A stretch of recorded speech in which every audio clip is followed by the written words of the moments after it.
कल्पना करा, तुमच्या इमारतीत तब्बल 70,000 मधमाशांची वसाहत असेल तर तुम्ही त्यांचा नाश कराल की त्यांना निसर्गात नवी संधी द्याल? हा जीव दिसायला छोटा असला तरी सामूहिक शक्तीने तो भलाभल्यांना घाम फोडू शकतो. पण मधमाशांविषयीचे अनेक गैरसमज आजही समाजात पाहायला मिळतात. भीती, अपुरी माहिती आणि कधी केवळ मधाच्या हव्यासापोटी निसर्गातील या अद्भुत रचनांचा विध्वंस केला जातो. मात्र कोल्हापूर शहरात एका वेगळ्या विचाराची नांदी घडली. बिंदू चौक परिसरातील एका इमारतीमध्ये गेल्या काही महिन्यांपासून आग्या माशांचे मोठे पोळे होते. सोसायटीमध्ये चिंतेचे वातावरण असले तरी या मधमाशांचा विनाकारण बळी जाऊ नये अशी भूमिका ॲडव्होकेट अमित महाडेश्वर आणि त्यांच्या सहकाऱ्यांनी घेतली.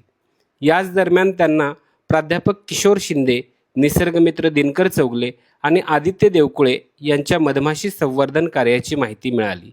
संपर्क होताच निसर्ग अंकुर संस्थेची टीम घटनास्थळी पोहोचली, पाहणी केली आणि मधमाशांचे सुरक्षित पुनर्वसन करण्याची योजना आखली.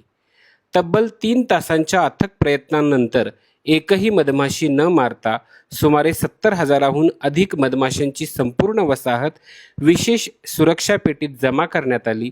या मोहिमेत निसर्ग अंकुर संस्थेचे उपाध्यक्ष वैद्य अशोक वाली, सभासद सलीम बैरागदार, विवेक चौगुले, नितीन कारंजे, प्राध्यापिका स्मिता शिंदे, अजिंक्य बेर्डे आणि रोहित गवळी हे कार्यकर्ते सहभागी झाले होते. यावेळी प्राध्यापक किशोर शिंदे यांनी मधमाशांचे जीवनचक्र समजावून सांगितले, तर दिनकर चौगले यांनी संपूर्ण रेस्क्यू ऑपरेशनची माहिती उपस्थितांना दिली. एकही मधमाशी न मारता त्यांना पुन्हा निसर्गात जीवदान मिळताना पाहून उपस्थित नागरिकांच्या चेहऱ्यावर समाधान आणि आनंद स्पष्ट दिसत होता. जागतिक वसुंधरा दिन आणि जागतिक पर्यावरण दिनाच्या सप्ताहात निसर्ग अंकुर संस्थेने दिलेला हा संदेश अत्यंत महत्त्वाचा आहे. निसर्गातील प्रत्येक जीव महत्त्वाचा आहे.